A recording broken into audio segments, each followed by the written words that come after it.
presentation, there wasn't a microphone available till halfway through. The result that the politicians got completely cut out of this whole process. We've got one now, so you're going to have to hear, everybody I hope will hear what we have to say. I wanted to just remind everybody about the history of this and where we are and how we got there. You will all be aware, I'm sure, that there has been an issue around Anson Field, the Anson Trust and village facilities that has hit a logjam for almost 15 years now. In that time, the village has actually missed out on a lot of opportunities because of that logjam. The big one being Section 106 contributions from many of the developments that have happened to us in the last few years.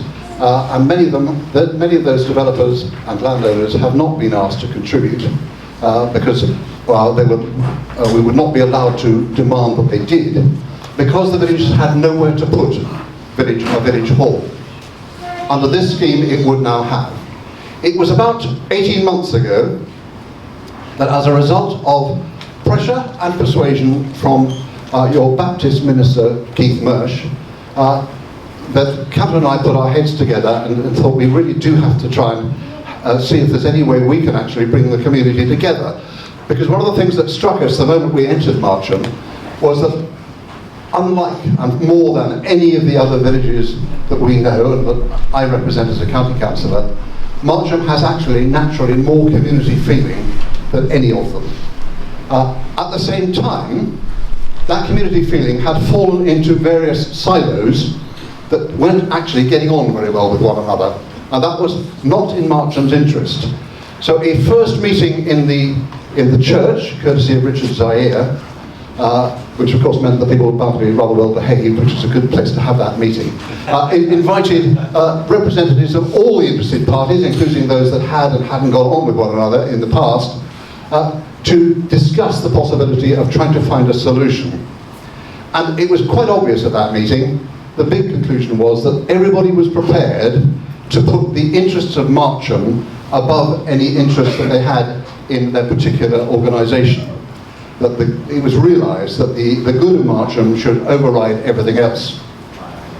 As a result, we then had further meetings in which it was discussed who should actually lead the process of trying to find a solution.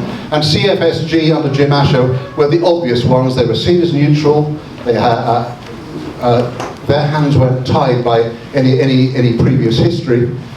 They would be the ones who should lead it. And one of the major obstacles to further progress was the fact that Anson Trust was not actually represented on that body. So with a little bit of help and persuasion, Anson Trust were invited to come along and join the body, at which point, to be quite honest, Catherine and my job was done. Because once everybody involved was sitting around a table talking in the best interest of Marcham, a solution should not be that too difficult or too far away to find. So we are where we are now,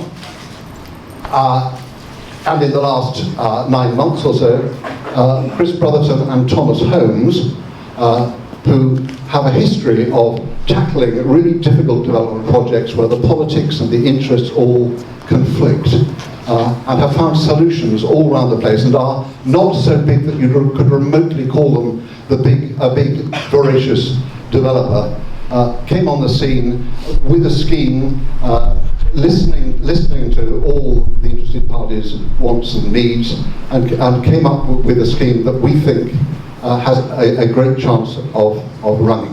Now, Catherine is going to talk to you about all the planning considerations.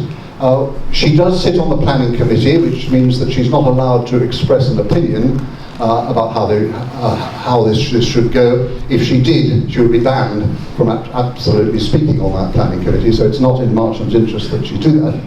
But she will explain where the planning decisions could go from here. Just in conclusion, I would just like to point out that it's been a great triumph of Marcham to actually get as far as this as we have. And the problem is that should Marcham actually decide that it doesn't want this scheme, what are the alternatives? We go back to where we were and return to the logjam, which in the present planning atmosphere is not a good place to be. That would be the suggestion. So The people who are going to decide whether this scheme goes ahead or not, in the end, are more than likely to be the people of Marcham. If there is an overwhelming number of people, villagers, who actually say this is the best possible thing that's available to us, we want it, then that will persuade all those others who have to make compromises, because it's not ever going to tick everybody's official boxes. This is going to be a scheme about everybody giving away a little bit. If we can persuade people of Marcham to get behind it, that is more than likely to sway the day. So I'll hand over to Catherine.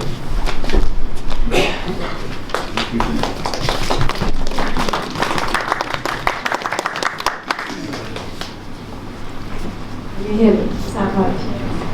Hello, I'm Catherine, and first of all, can I say Happy New Year to those people who I haven't seen yet. I know it's a bit late, but anyway, Happy New Year. My first task is to explain a little bit about the walnut tree, because I know I've had several emails on that, and some obviously quite angry people. I have done a bit of research in this at the Vale and with the various people concerned, and my feeling is that it had to come down. It was a tree, if you look at the plans, that have already been, they were thinking it was going to be there at the original plans, so it was on the plans.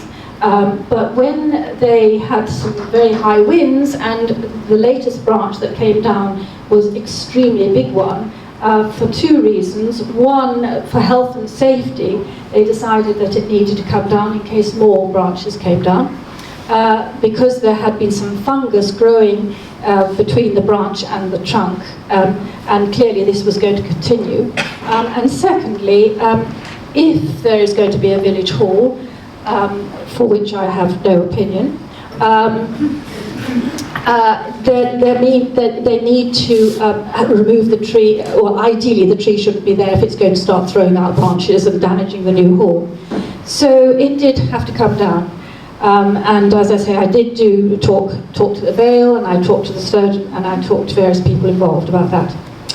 Now, my main purpose here is to explain what's going to happen as far as the Vale is concerned, and the way the process will work. Now, there are two ways of doing this. The first thing is that the planning application is now with the Vale, and negotiations concerning the layout and the S106 money, which is the money that the developers have to pay to the village in a way for infrastructure. This is now with the Vale. But I must tell you right from the start that the village hall is, the design that you see is only an outline design. What's happening on the inside was just Thomas Holmes' idea of what they think might look good on the inside, but it is not final in any sense of the word. So you have your opinion and your ideas of what you'd like to go in that hall. You need to make sure that you put this forward so that they know what you think should be there. Now, it is possible, and this is most unlikely, that everything will go through smoothly, and that the Vale approves, and we do not need to do any more, and just tick the box, and it will happen. It has happened, this does happen, but this particular application is very complicated, and I think it's highly unlikely. So it is likely to come up in front of the planning committee, and as you know, I'm on the planning committee, an unenviable task, I have to tell you. Now, on the planning committee, they have to consult statutory consultees. There's the county council, there's the Environment Agency, there's Sport England, which has already raised a red flag, so we're having to sort that one out. There's English Heritage, and even the parish council could object, and the Vale's own officer. So all these people could object in different ways. And the other threats that are likely to come up are things like the affordable home. Affordable homes, at the moment, the planning committee are rather insisting that every application should have 40% affordable homes. so that people have a chance of getting on the rung of the ladder. So there is that issue which needs to be sorted out. There's also the issue of parking, the access, the drainage, etc. So there are a lot of things that need to be sorted out. And the big word that's going to have to go cover all this is compromise. So people are not going to necessarily get exactly what they want. So the county may not get exactly what it wants. Sport England may not get exactly what it wants. But there has to be compromise. And I think in the long run, that is likely to happen. So what we are going to ask you is please make sure that you put forward your ideas, your decisions, and whether you think this is a good plan or not. And I'm talking not only to you, but I'm talking to you, little young people. Young people need to put their ideas forward, because young people like you and your big brother or your big sister, you are going to be the future. So this is going to be your hall. So you need to say to mum and dad, I think we need whatever you need in the hall. So you make sure young people, your grandchildren, your teenagers, put forward their ideas, because they're just as important as the older people. And so with that, I'm going to pass on to, who am I passing on to? I'm passing on to Jim. Okay, thank you.